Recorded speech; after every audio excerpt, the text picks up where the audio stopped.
Olá pessoal, muita paz, muita luz a todos, é um prazer estar novamente aqui com todos vocês. Então agora nós vamos falar sobre como funciona o conselho kármico. O que é o conselho kármico? Tá? Então, para que vocês entendam bem isso, né? Como nós estamos sobre a lei do karma, né? A pergunta é, quem decide lá no mundo espiritual quando vamos reencarnar, onde vamos reencarnar, de que forma vamos reencarnar? Quem é que decide se nós vamos nascer numa família pobre ou numa família rica? Quem decide se vamos nascer feio ou bonito? Porque você sabe, né? Nascer feio ou bonito nessa sociedade faz muita diferença. A beleza abre portas, a feiura fecha portas. A gente tem que ralar mais, né? O cara tem que ralar mais para conseguir as coisas, não é? Então, quem toma decisões se você vai nascer com defeito congênito? Sabe? Eu vou contar uma história para vocês, que eu sempre conto nas minhas palestras. Eu estava na Unicamp, fazendo faculdade, e morava na cidade. Saindo um belo dia da faculdade, eu passo no centro da cidade, que o ônibus deixa a gente no centro ali, né? Eu passando na praça, assim, uma pracinha central na cidade, tem aquela rodinha cheia de gente, né? Igual na Praça da República em São Paulo, tá cheia, né? Aqueles negros fazendo demonstração, sabe? Ele pega a cobra do saco e tira a cobra. Aquele show de praça, assim, né? De repente eu escuto, numa roda fechada, cheia de gente cercada, escuto um pandeirinho. Tocando um forró. Eu falei, porque é interessante, deixa eu ver o que está acontecendo. Quando eu coloquei a cabeça assim para olhar dentro do ciclo, eu não acreditava no que eu via. Presta bem atenção, eu vi um indivíduo, sentado em cima de um carrinho assim de rolimã, sabe? As duas pernas dele eram torcidas assim para dentro, curtinha. Os dois braços eram encolhidinhos assim e os dedos quase não existiam, a mãozinha assim. Ele tinha uma corcunda nas costas que deixava ele assim, bem grande a corcunda mesmo. Essa parte do rosto dele era afundada para dentro, não tinha um olho. Tá? Então presta atenção, afundada para dentro, não tinha um olho. Né? E você percebia, e ele pegava o pandeirinho assim, fazia assim. Aí ele dava o showzinho dele na praça, né? Aí agora vocês vão ver, ele pegava com um olho só, ele pegava o pezinho, com os dois pezinhos dele, né? Que era tudo deformadinho assim também. Pegava num, ele pegava a linha, no outro ele pegava a agulha e enfiava a linha na agulha com o pé.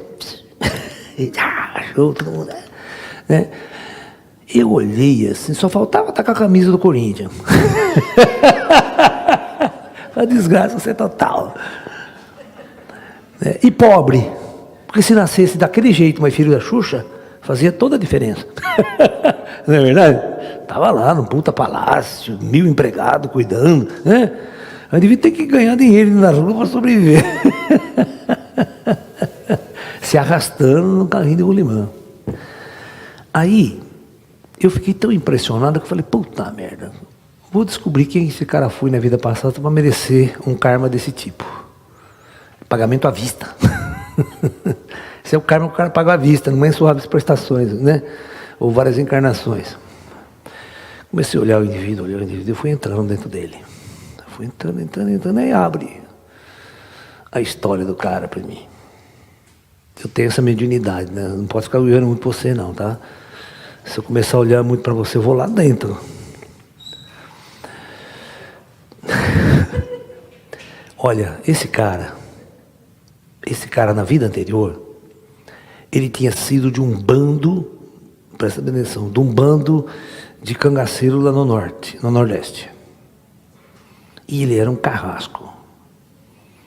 Eu vi uma cena, um cara estava amarrado, né? Eles entravam em fazenda, tudo, torturava, matava, fazia o diabo. Um ele estava assim, e ele pega a peixeira, vai lá e fura o olho do cara com a peixeira. Isso era uma cena que apareceu. Aí numa outra cena, o cara está amarrado assim numa cadeira, está amarrado, e o cara pega água quente e joga nele assim. Água do fogo no cara. Você está entendendo? Eu vi ele capar um cara vivo.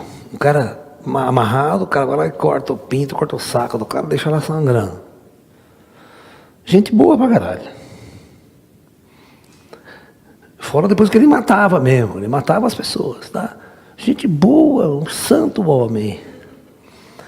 Abençoado. Aí eu entendi porque o cara estava se arrastando daquele jeito, não tinha cura, não ia sair daquilo. E outra, isso foi, presta bem atenção, isso foi em 78, por aí. E eu falei isso numa palestra, contei essa história numa palestra, há um tempo atrás, mais ou menos uns 2 anos atrás, eu contei essa história, né, que me impressionou muito na minha vida, né, como é que um cara podia arrastar um karma daquele, né. E como que o conselho lá em cima, ele é justo, o nego fica aprisionado aqui, de um jeito, num corpo que ele não escapa, de tudo aquilo que ele fez. Bom, aí uma senhora manda um vídeo para mim, não faz 2 anos atrás. Professor, não é essa pessoa que você fala? Ele me manda o vídeo, é a mesma pessoa, viva até hoje fazendo isso ainda. Ou seja, não morre cedo. Porque se o cara está daquele jeito, com 20 anos ele morre? Chegou? Praça da Sé, né? É um negócio assim absurdo. Aí eu falei assim, poxa vida, ela me mandou o vídeo, não sei se está aqui nesse computador, está no meu outro, sabe? Senão eu passava para vocês o vídeo, para vocês verem o cara. Eu não posso ficar divulgando na internet, isso eu não posso fazer, né? Mas, Ju, pega um copo para mim, filha, tá sem nenhum aqui. Então, eu pergunto, quem decide colocar ele daquele jeito? Aqui na Terra. Quem toma essa decisão?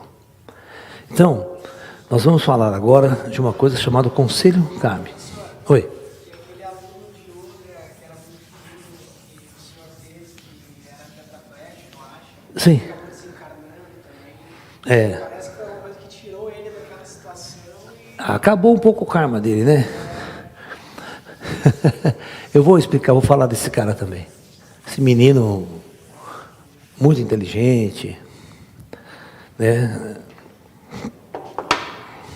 Ele perguntava para mim, professor, você sabe por que eu estou assim, né? Eu falei, sei, mas não vou te falar não. Eu sabia quem que ele foi, mas não posso nem falar para vocês. Tá, porque ele é uma pessoa muito próxima, foi muito próximo, tem os parentes, tem os irmãos, né? A mãe, né? Ou seja, na verdade não, ele morre com a mãe num acidente de carro. É o seguinte, começou a vir aqui, lá de Santa Catarina, um menino, 26 anos ele tinha na época, só mexia o pescoço, só, braço, perna, tudo paralisado. Ele teve aquela doença do Stephen Hawking, sabe, chama, como é que chama mesmo? Esclerose? Cadê a doutora que sabe das coisas? A Elaine, conhece o nome certo. É esclerose múltipla que fala?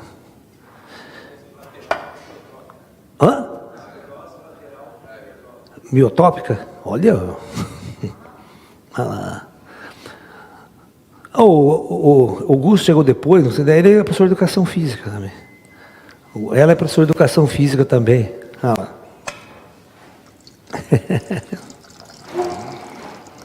São colegas. Então,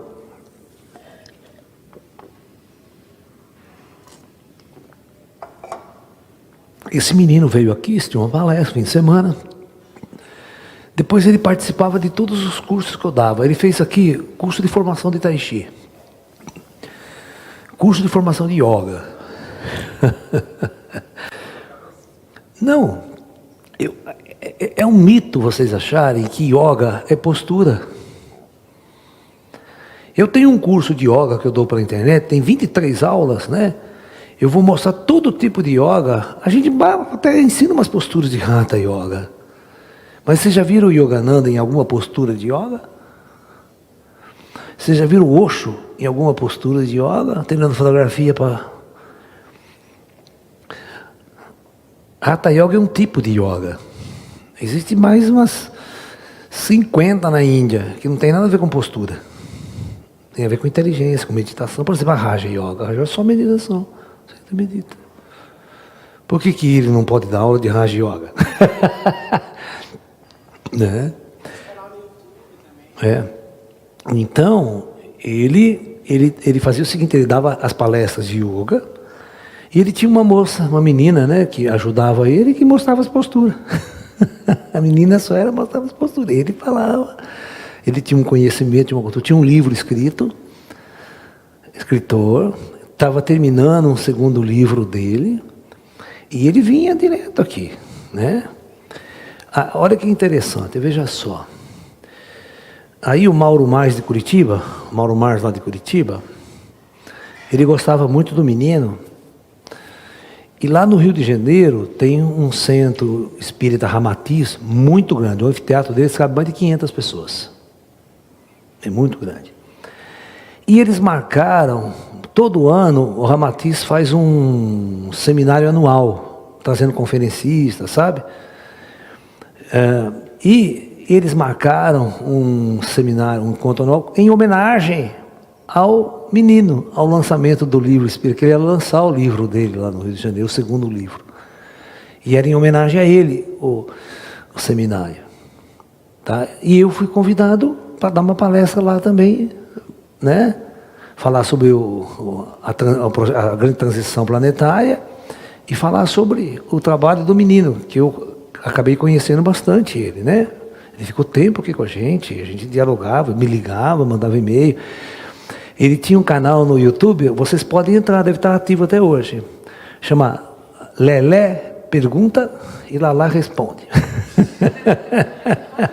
Que ele chamava Leandro, né? Tem, vocês podem ver lá, que é só ele lá que tem.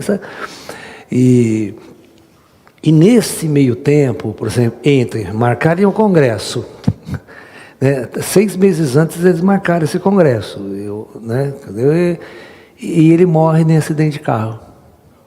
Ele e a mãe lá em Santa Catarina. Tá? O irmão, quando vinha aqui, o irmão que cuidava. O irmão dava comida na boca, dava banho, dava tudo nele. E com amor, o irmão dele tinha um amor pelo Leandro. Você, olha, onde ele ia, levava ele, cadeira de roda, pegava no colo, dava banho nele aqui e tal. Comidinha na boca. E era 100% dependente de outra pessoa. Sabe? E ele falava assim para mim, mas Laércio, eu fico dando palestra aqui em centro espírita, lugar, mas eu não sou médium, não sou vidente. Eu falo o que você fala. Eu falei, meu filho. E ele tinha vergonha disso, sabe? Ele falava assim, mas eu falo coisa que eu não vivencio. Eu falei assim, mas um professor, né? Todo professor de matemática, todo professor de física, ele vai na universidade, ele aprende, e depois ele vai ensinar a mesma coisa que ele aprendeu. Você está me entendendo? Né? Vamos supor que você aprendeu uma história comigo, uma filosofia, uma yoga comigo. Agora o conhecimento não é mais meu, ele é seu. E você tem toda a capacidade de dividi-lo com quem você quiser. Né? Só porque você não é médium, você acha que você não tem conhecimento. Eu sempre falo para as pessoas, nunca confunda mediunidade com sabedoria. O que eu conheço de médium topeira, não está escrito no gibi. Médium topeira é o que mais tem. Sabe? Agora, médium sábio é raríssimo. E muito sábio sem ser médium. Aí eu pergunto, você quer ser sábio ou você quer ser médium? O que é mais importante? O Osho não era médium, mas era um grande sábio.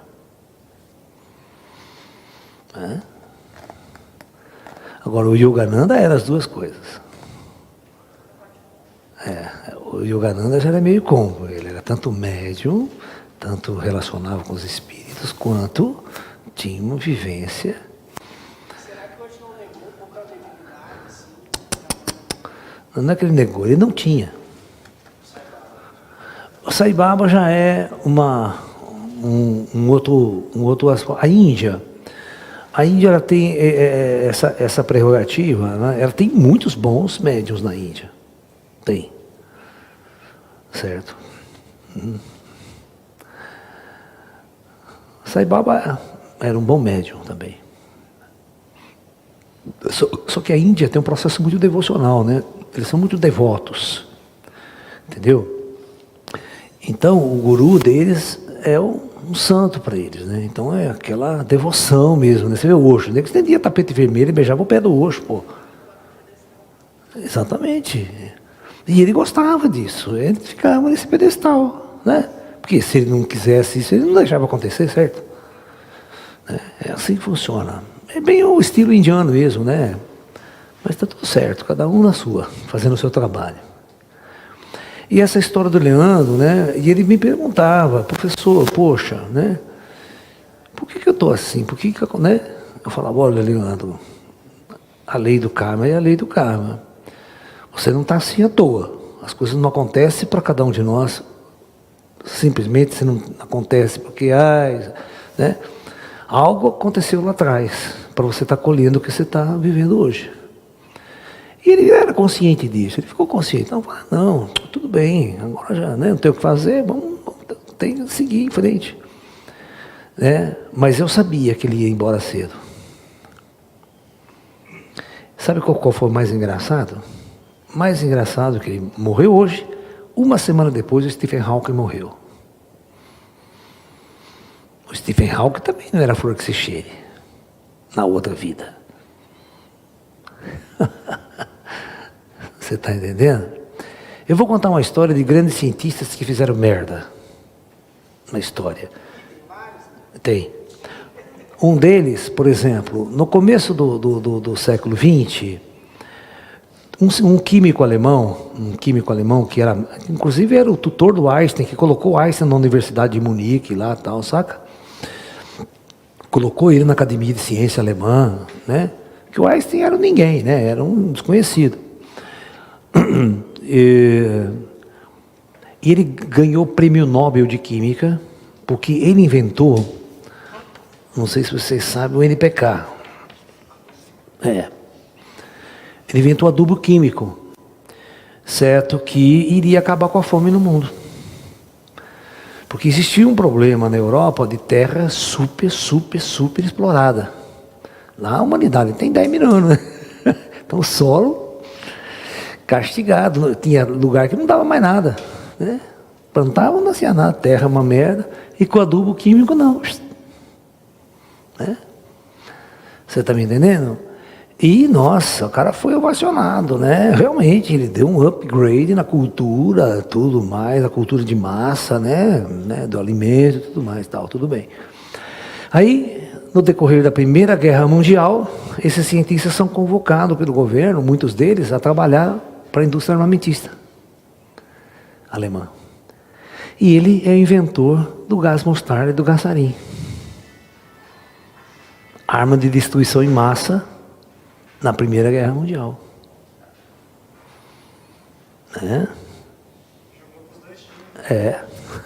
Que ele ganhou de um lado, ele perdeu do outro.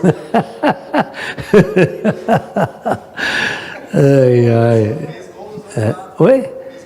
Pegou dos dois lados, né? Então, de repente, se você olhar quem foi esse cara lá atrás, né?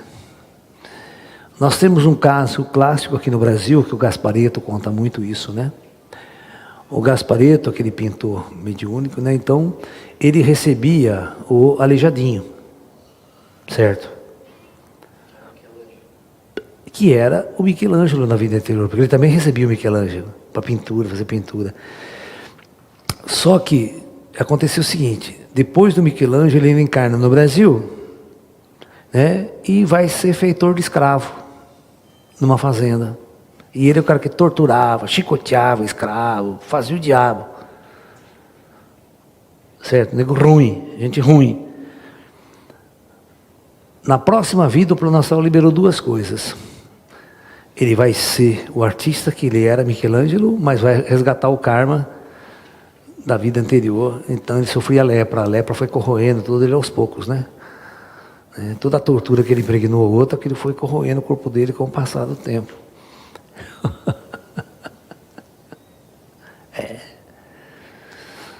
Tá entendendo? Então, os resgates, você vê, você não pode muito confiar em artista, porque artista é maluco, louco, né? Ele tem o lado bom e tem o lado negro também, né? E como tem. Cara, então, você viu, o Tchaikovsky era maluco, né? O Tchaikovsky era completamente louco. Se você vê as músicas dele, né? Morre jovem pra caramba, né? O Tchaikovsky.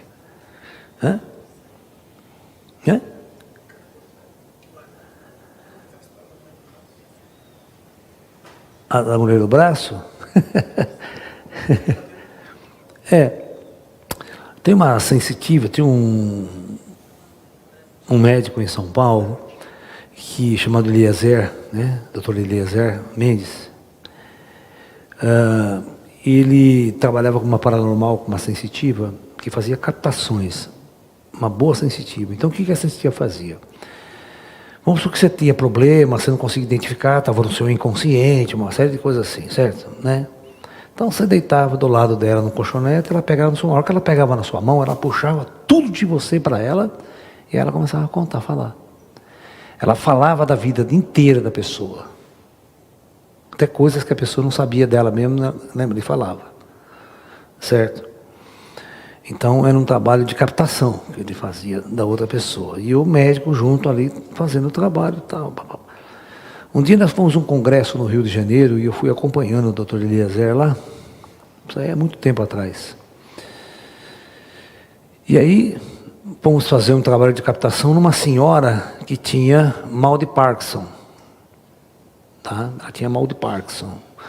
Uma senhora rica, né? Uma senhora toda chance, mas mal de Parkinson, com a mão direita dela totalmente anulada. E era brabo, cara, não parava aquele negócio.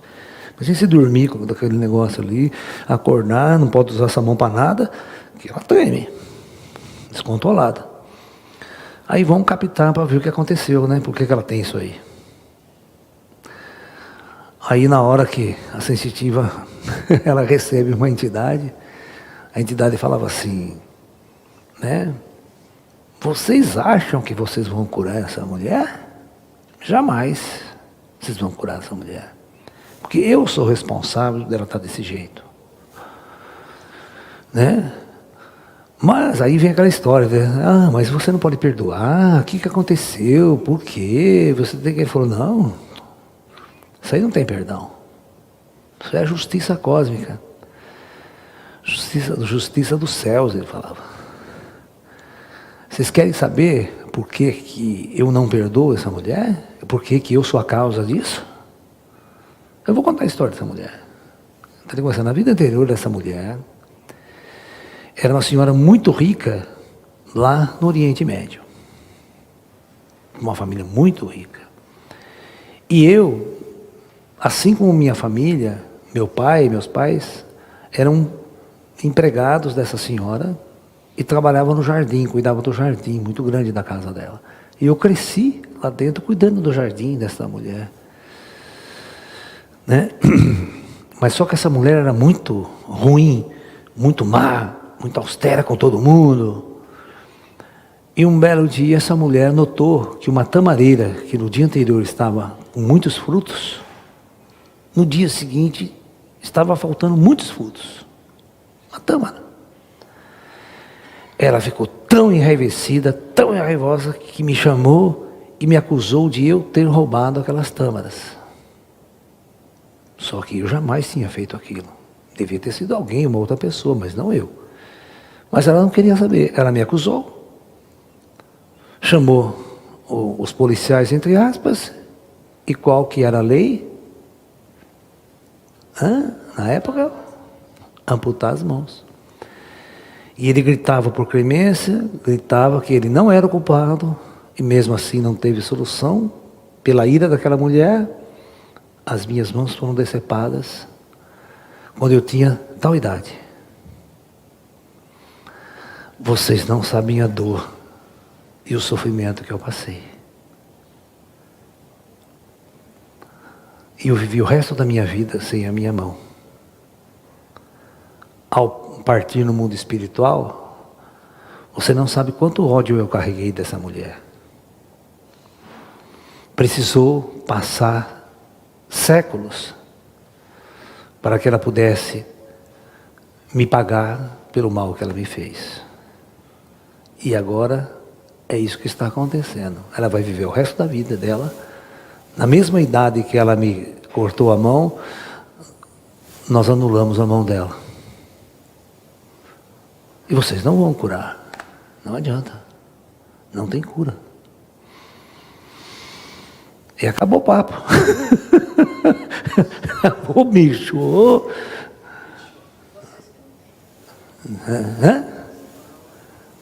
E não cura.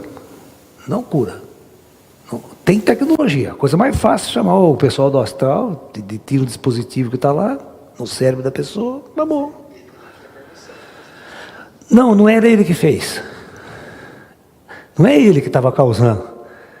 Não, ele pediu sua justiça. Aí a tecnologia do astral, ele ganhou como se ganhasse um julgamento, e ela tinha que resgatar aquele karma, e a tecnologia do astral foi lá.